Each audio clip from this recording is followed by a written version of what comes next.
अब से महज 2 घंटे बाद चंद्रमा की सतह पर चांद की लैंडिंग होनी है। ठीक 2 घंटे बाद लैंडर विक्रम चांद पर होगा। लैंडर विक्रम के चांद पर उतरने का वक्त शाम 6:04 का है। इस वक्त की बड़ी खबर हम आपको बता रहे हैं। ऐसे में कुछ ही वक्त रह गया है जब ये सपना साकार होगा, यानी चांद पर विक्रम लैंडर की सॉफ्ट लैंडिंग, जिसका इंतजार देश का हर एक नागरिक इस वक्त कर रहा है। बहुत कम वक्त बाकी है और ये जो क्रूशियल टाइम है वो वैज्ञानिकों की और देश की धड़कनें बढ़ाने के लिए काफी है। लेकिन मन में एक उम्मीद है कि इस बार हम हर हाल में सफल होंगे। शाम 6:04, वो वक्त जिसका इंतजार सभी बेसब्री से कर रहे हैं। चंद्रयान 2 की यादें इस वक्त भी ताजा है, क्योंकि एक वो छोटी सी विफलता और उसके बाद एक बार फिर से हमें 2019 तक से लेकर 2023 तक का सफर तय करना पड़ा। लेकिन इस बार कहीं से भी किसी भी तरीके से ऐसी खबर नहीं मिल रही है कि कुछ तकनीकी खामी आ सकती है। हर कोई ये कह रहा है कि इस बार हम हर हाल में सफल होंगे और जब सफल होंगे तो दुनिया के सामने मिसाल कायम करेंगे, क्योंकि भारत इकलौता वो देश होने जा रहा है जो साउथ पोल पर कदम रखने जा रहा है। और उसके बाद हो सकता है दुनिया के और वैज्ञानिक भी इस ओर कदम आगे बढ़ाने की कोशिश करें और भारत वो खोज करे।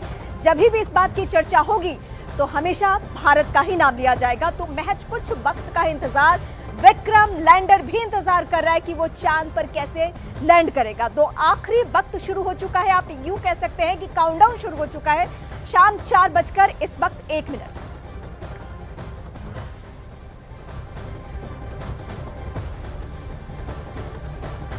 तो सिर्फ 2 घंटे का वक्त बाकी है जब चांद पर आपको बता दें कि सॉफ्ट लैंडिंग होने वाली है। और इस वक्त हमारे साथ हमारे 2 खास मेहमान जुड़े हुए हैं, जिनसे लगातार हम ये समझ रहे हैं कि आखिर ये प्रक्रिया पूरी कैसे होगी, इस प्रक्रिया के बाद क्या होगा। आशीष हमारे साथ है और इल्मा हमारे साथ है। उनसे एक बार फिर हम समझने की कोशिश करते हैं। आशीष, 2 घंटे का वक्त अब रह गया है, धड़कनें बिल्कुल तेज हैं, लेकिन जैसा कि हम बार बार कह रहे हैं और इसरो की चीफ ने भी ये बात साझा की है कि फेलियर बेस्ड ये मॉडल है, यानी हमने अपनी गलतियों से सबक लिया है। चंद्रयान 2 के समय जो गलतियां हुई थी उससे सबक लिया है, और ऐसे में जब इंसान अपनी गलतियों से सीखता है तो उसके सक्सेस की जो उम्मीद होती है वो ज्यादा बढ़ जाती है। बिल्कुल, हम ये कह सकते हैं कि हम अपनी गलतियों से ही सीख के आगे बढ़ सकते हैं। जैसे कि आप जानते ही हैं, चंद्रयान 2 एक ग्लिच आने की वजह से, नेटवर्क ग्लिच आने की वजह से फेल मिशन के अंदर चला गया था, मगर उस गलतियों को ना दोहराते हुए हम अब जा रहे हैं चंद्रयान 3 की तरफ। अब चंद्रयान 3 के लिए हम 99% श्योर हैं, 1% चांस हो सकता है, बट 99% हम श्योर हैं ये mission going to be success for us. And ये हमें नई उपलब्धियां, नए रिसर्च और नई चीज़ों की तरफ लेके जाएगा, ताकि हम आने वाले स्पेस मिशन, फ्यूचर मिशन को देख सकें, अच्छा कर सकें। इल्मा, आपसे मैं ये समझना चाहूंगी और मैं चाहूंगी कि आप दर्शकों को भी समझाएं। जिस तरीके की लैंडिंग होती है, जो लैंडर हमारा है उसमें व्हील्स नहीं होते हैं, उसमें लेग्स होते हैं। तो ये लैंडिंग, क्योंकि चांद की सतह बहुत उबड़ खबड़ है, ऐसे में इस स्लिट्स के सहारे, लेग के सहारे वहां पर लैंडिंग सक्सेसफुल कैसे हो, इसके लिए किस तरह की तैयारियां इस बार की गई हैं? हमने ये इंश्योर किया है कि जो हमारी जो लैंडर की जो लेग्स हैं वो इतनी ज़्यादा मजबूत है, तो इन केस कोई जर्क भी उसको फील हो तो उसको झेल पाएगी।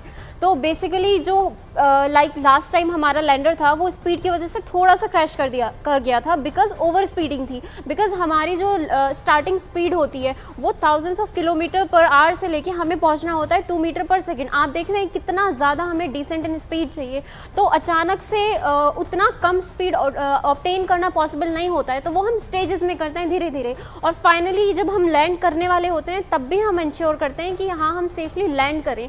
ऑल्सो फिर वहां पर मून की ग्रेविटी भी प्रेजेंट है, तो थोड़ा बहुत पुल वो भी डालेगी। तो सारे फैक्टर्स कंसिडर करके हमने इंश्योर किया है। ठीक है इल्मा, मैं आपके पास लौटूंगी, लेकिन इस वक्त हमारे साथ एक बहुत खास मेहमान जुड़ रहे हैं। हमारे साथ MIT के पूर्व छात्र और चंद्रयान 3 के प्रज्ञान रोवर को डिजाइन करने वाली टीम का हिस्सा रहे आकाश सिन्हा जुड़ रहे हैं। सीधे उनका रुख कर लेते हैं।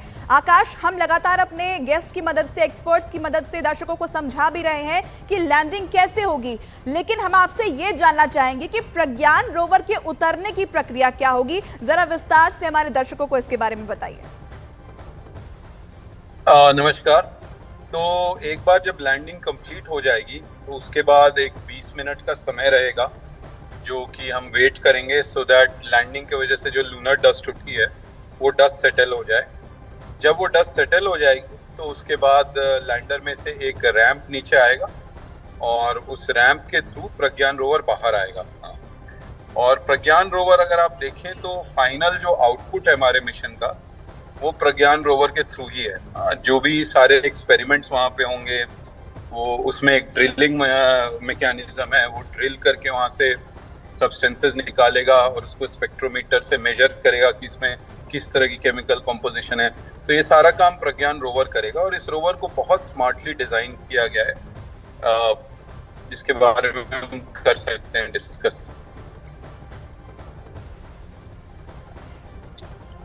मैं आपसे ये भी समझना चाहूंगी और मैं चाहूंगी कि दर्शकों को आप जरा समझाइए कि प्रज्ञान रोवर जब चांद की सतह पर उतरेगा, डस्ट सेटल होने के कुछ घंटों के बाद वो बाहर निकलेगा, चांद पर वो चहलकदमी करेगा, लेकिन कैसे वो काम करेगा, क्या उसका एक्चुअल काम होगा, कैसे वो डेटा जुटाएगा, जरा इसके बारे में भी दर्शकों को समझाइए।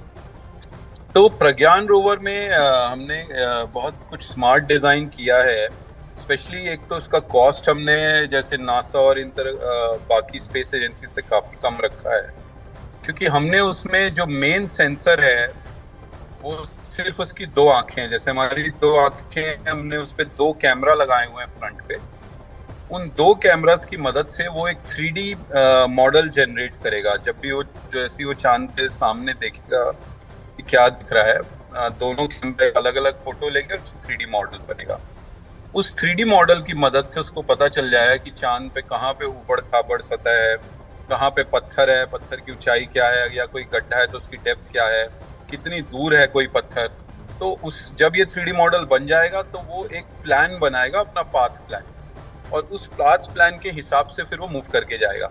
और ये सारा प्रोसेस भी ऑटोमेटेड रहेगा। पहले हमने सोचा था कि हम इस काम को धरती पे आकाश, मैं आपके पास लौटूंगी और आपके जरिए कुछ और जानकारी अपने दर्शकों तक पहुंचाने की कोशिश हम करेंगे, लेकिन अब से कुछ घंटे बाद चंद्रयान 3 चांद के दक्षिणी ध्रुव की सतह पर लैंड करेगा। चंद्रयान 3 की लैंडिंग पर पूरी दुनिया की निगाहें होंगी, क्योंकि चांद के जिस दक्षिणी ध्रुव की सतह पर यह लैंड करेगा उसके बारे में अब तक कोई जानकारी नहीं। जो एक नेवर गिव अप वाली जो एक परमात्मा की एक ये आई है धारा, ये बहुत अच्छी वाली बात है।